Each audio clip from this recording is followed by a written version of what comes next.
Экспо 2017 халықаралық көрмесі шеңберіндегі Астана қаласында өтетін Маңғыстау облысының мәдениет күндерінің бағдарламасы. 16 тамыз облыстық қуыршақ театрының Айжан әженің ертегісі спектаклі. Өтетін жері студенттер саябағы, басталуы сағат 11:00 және 14:00-де.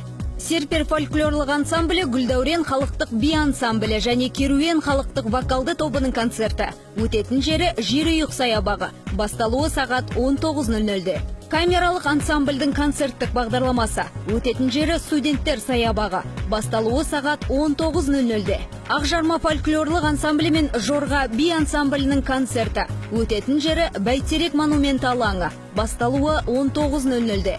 Ақын мемлекеттік сыйлықтың лауреаты Есенғали Раушановтың «Біздің елдің жылқысы кіл көк мойнақ» атты шығармашылық кеші. Өтетін жері Шабыт сарайы, басталуы сағат 19:00-де. Жакуповтар халықтық жанұялық ансамблі, Балауса бишілер тобы, Еркен Нұр халықтық вокалды тобы, халықтық Арай вокалды аспаптар ансамблінің концерті. Өтетін жері Жерұйық саябағы, басталуы сағат 20:00-де. Отпан халықтық фольклорлық ансамблі мен Таңшолпан халықтық би ансамблінің концерті. Өтетін жері студенттер саябағы, басталуы сағат 20:00-де. Этномәдени бірлестіктер шығармашылық ұжымдарының қатысуымен концерттік бағдарлама. Қазақстан Халқы Ассамблеясы өкілдері, қоғам белсенділері, жастар ұйымдары, көшбасшыларының құттықтауы.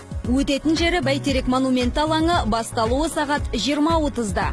Каусар халықтық тобы, Ағайынды Омаровтар толқын вокалды аспаптар ансамблінің концерті. Өтетін жері қала әкімдігі ғимарат алдындағы алаң, басталуы сағат 20:00-де.